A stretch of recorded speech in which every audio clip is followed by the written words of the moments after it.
तो कर्नाटक चुनाव में कांग्रेस को सबसे ज्यादा सीटें मिली हैं, जश्न का माहौल है, कहीं पर आतिशबाजी की जा रही है, लेकिन डीके शिव कुमार काफी भावुक नजर आए और मुख्यमंत्री पद पर आप जानते ही हैं कि सिद्धरमैया और शिव कुमार के बीच में रेस है। जो पहनेगा सीएम का ताज उसका होगा कर्नाटक पर राज। लगातार हम यही कह रहे हैं, लेकिन जिस तरीके का आंकड़ा सामने आया है उसको देखकर कांग्रेस अति उत्साहित है। राहुल गांधी कह रहे हैं कि अब गरीबों का राज आया है, ताकत जो है वो हारी है। कहीं ना कहीं राहुल गांधी ने यह बताने की कोशिश की है कि 2024 का जो लोकसभा चुनाव है अभी तो ये आगाज है, आगे का सफर देखिए। तो अब हम आपको बता दें कि कर्नाटक चुनाव के नतीजे आ चुके हैं। कांग्रेस को 136 सीटें और ये पूरे नतीजे अभी घोषित नहीं हुए हैं। इलेक्शन कमीशन ने अभी 90 के करीब सीटों के नतीजे घोषित किए हैं। इसमें कुछ सीटों पर अभी भी रुझान है, तो कांग्रेस को 136 सीटों पर बढ़त मिल रही है, लेकिन अब कुल मिलाकर यह आंकड़ा जो है वो सेटल होता हुआ दिखाई दे रहा है। और देखिए ये हाथियों का काफिला आ गया है। नड्डा साहब को इस बार करारी शिकस्त मिली है, 65 सीटों पर सिमट गई है बीजेपी। उधर कांग्रेस का परचम लहराया है 136 सीटों के साथ। मल्लिकार्जुन खड़गे को आप देख सकते हैं अपने हाथी पर शान से आगे बढ़ रहे हैं। जेडीएस को भारी नुकसान हुआ है और जेडीएस को वो जो नुकसान है वो 19 के करीब सीट है। 19 और 21 स्विंग कर रहा है, कभी 19 हो जा रहा है, कभी 21 हो जा रहा है, लेकिन ये आंकड़े मामूली नहीं है। कांग्रेस के लिए ये आंकड़े संजीवनी का काम करेंगे। जहां एक और इस साल के अंत में 5 राज्यों में चुनाव होने हैं, तो वहीं दूसरी ओर अगले साल ही लोकसभा का चुनाव होना है। ऐसे में दक्षिण के एक बड़े राज्य में क्लीन स्वीप कांग्रेस के लिए पावर बूस्टर का काम करेगी। इन नतीजों से कांग्रेस को आगामी चुनाव के लिए रणनीति बनाने में काफी क्लैरिटी भी मिलेगी। वहीं इस नतीजे से राहुल गांधी की भारत जोड़ो यात्रा से भी जोड़ा जा रहा है। राहुल गांधी ने यहां 21 दिन में 511 किलोमीटर की पदयात्रा की थी, यानी राहुल गांधी की भारत जोड़ो यात्रा कर्नाटक में तो हिट होती नजर आ रही है और आंकड़ों में ये साफ देखा जा सकता है। बीजेपी ने कहा था कि 100 के ऊपर हमारी सीटें आएंगी, लेकिन बीजेपी जो है वो 63 पर सिमटती दिखाई दे रही है। 63 से 65 हो सकती है, क्योंकि अभी कुछ सीटों पर घोषणा नहीं हुई है। 90 के करीबी सीटों पर ऐलान किया इलेक्शन कमीशन ने जीत हार का। कांग्रेस जो है वो सबसे बड़े दल और क्लीन स्वीप आप देख सकते हैं। 113 का जादुई आंकड़ा है, लेकिन कांग्रेस को यहां पर 136 सीटें मिल रही हैं। जेडीएस का बड़ा नुकसान यहां पर हुआ है कर्नाटक में, और वो जेडीएस जो हमेशा किंग मेकर की भूमिका में रहती थी इस बार 21 सीटों पर समिट गई है। 2018 की तुलना में यह बहुत बड़ा नुकसान जेडीएस को हुआ है। कर्नाटक कांग्रेस में हलचल तेज है। कांग्रेस में मुख्यमंत्री पद के चेहरे पर मंथन इस समय चल रहा है। सीएम पद की रेस में शिव कुमार और सिद्धरमैया हैं। कल कांग्रेस विधायक दल की बैठक होनी है और उसके बाद तय होगा कि कौन होगा मुख्यमंत्री। डीके शिव कुमार ने बहुत मेहनत की और पिछले 2-2.5 सालों से डीके शिव कुमार ने, जिसे कहा जाए तन मन धन से, कर्नाटक चुनाव में अपनी पूरी ताकत झोंक दी है। मेरे साथ एक्सपर्ट्स का एक बड़ा पैनल भी स्टूडियो में मौजूद है, उनके साथ भी इन नतीजों का विश्लेषण करेंगे। फिलहाल आप सिद्धरमैया को देखिए, माफ कीजिए, डीके शिव कुमार को देखिए। और डीके शिव कुमार आज जब मीडिया के सामने आए तो रोने लगे, भावुक वो हो गए। और मुख्यमंत्री पद की रेस में अब कांग्रेस के लिए जो असली चुनौती है वो सिद्धरमैया और डीके शिव कुमार के बीच में चुनाव करना है कि किसको बनाया जाए, क्योंकि दोनों ही नेता बड़े नेता हैं, कद्दावर नेता हैं। ऐसे में टूट का डर भी लगातार कांग्रेस के बीच में होगा। मुख्यमंत्री पद को लेकर अभी तक तय नहीं।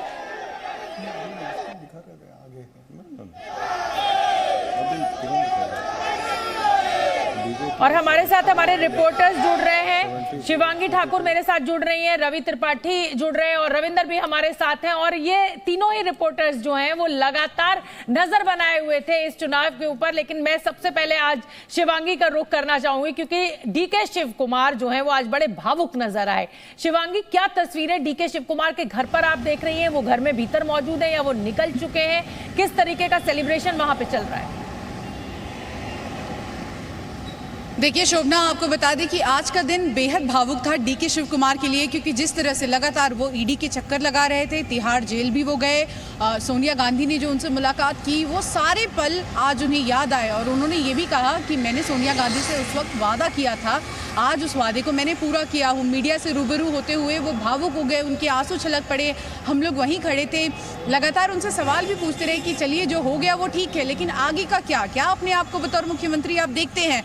तो उस पर देखिए भावुक तो थे, लेकिन बहुत ही सधे हुए अंदाज में उन्होंने ये कहा कि आला कमान जो भी डिसाइड करेगा उसका हम सम्मान करते हैं। लेकिन जैसे ही हमने उनसे ये प्रश्न पूछा कि सिद्धरमैया के बेटे ये कहते हैं कि मुख्यमंत्री के तौर पर वो अपने पिता को देखना चाहते हैं, तो उस पर बहुत ही अलग अंदाज में डीके शिव कुमार कहते ये नजर आया कि जिसे जो बोलना है बोलने दीजिए, होगा वही। जो लिखा हुआ है तो अब इंतजार करना होगा। देखिए लगातार ये बात हम कहते आ रहे हैं अपने दर्शकों को कि सरकार बनाना यहाँ बड़ी परेशानी नहीं है। सरकार बनाने के बाद मुख्यमंत्री कौन बनेगा उस पर मंथन करना, मान मनोवल करना। आज विधायकों को बेंगलुरु के ही हिल्टन यहाँ होटल में बुलाया गया है। शाम तक सब कुछ साफ होगा, सीएलपी की मीटिंग होगी और तब देखना होगा कि DK Shivakumar deputy CM, KPCC chief या फिर मुख्यमंत्री या सिद्धिरमैया मुख्यमंत्री।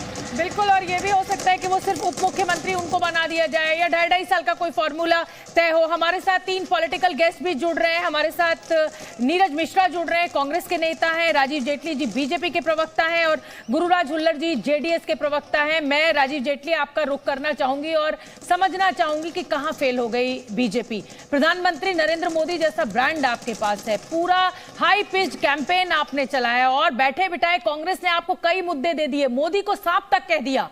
और आप तो ये हमेशा दावा करते आए कि जब जब मोदी को गाली दिया है तब तब और ज्यादा कमल खिला है, पर इस बार कमल कहां रह गया? देखिए, अगर गहन विश्लेषण तो खैर हमारी पार्टी करेगी और हम इस बात के ऊपर हमेशा विश्लेषण करते रहते हैं कहां हमसे कौन सी कमी रह गई। लेकिन आज वो दिन है कि अगर कांग्रेस पार्टी ने जिस भी वजहों से ये चुनाव जीता है उनको शुभकामनाएं देते हैं। जो विकास की नींव हमने रखी है, जिस विकास की गति को हमने कर्नाटका के अंदर बढ़ाया, उम्मीद करी जाएगी कि कांग्रेस भी उसी गति से विकास को आगे लेकर के जाए। ध्रुवीकरण करने का इल्जाम हम पर लगाया गया, लेकिन ध्रुवीकरण अगर आप देखेंगे इसकी शुरुआत भी कांग्रेस ने ही करी थी, अपने मैनिफेस्टो के जरिए करी थी। और बावजूद उसके कि जिनके ऊपर इन्होंने प्रतिबंध लगाने का जो क्लेम किया बजरंग दल के अलावा, उनकी मांगों को अपनी मैनिफेस्टो का हिस्सा भी बनाया। धर्म के आधार पर आरक्षण देने की बात किसने करी? कांग्रेस पार्टी ने करी कि मुसलमानों को आरक्षण दिया जाएगा, मुसलमानों के लिए अलग से पैकेज दिया जाएगा। ये भी एक मांग थी जो पीएफआई की थी, जिसको उन्होंने अपने मैनिफेस्टो का हिस्सा बनाया। तो इतना भारी रूप से जो पोलराइजेशन किया, जिसका फायदा नो डाउट आज कांग्रेस को मिला। लिंगायत और वोकालिंगा को आरक्षण तो आपने भी देने की बात की ना सर। तो कुल मिलाकर धर्म की राजनीति, जाति की राजनीति, राम और रहीम की राजनीति तो सभी दल कर रहे हैं, कोई भी सच छूता नहीं है। मैंने यही तो कहा, एक तरफ ऐसा संगठन जो ये कहता हो कि मैं अपने देश के अंदर हर व्यक्ति को चाहता हूं कि देशभक्त हो, और एक दूसरी तरफ ऐसा संगठन जो देश विरोधी गतिविधियां करता हो और उसकी मांगों को आप अपनी मैनिफेस्टो का हिस्सा बनाए। फिलहाल जीत कांग्रेस की हुई है, उनको शुभकामनाएं। लेकिन इस तरीके के पोलराइजेशन से, इस तरीके के एजेंडे से कहीं आप वापस वही ना पहुंच जाए जैसे आप पिछले 10 सालों से दरकिनार किए गए थे। जनता ने आपको एक मौका और दिया है, जनता ने आपको एक मौका और दिया है। इस मौके में सभी लोगों का बराबरी का अधिकार देंगे तो कहीं ना कहीं आप राजनीति में बने रहेंगे, लेकिन वही नीतियां अपनाएंगे तो खात्मा भी निश्चित होता है बहुत जल्द। ठीक है।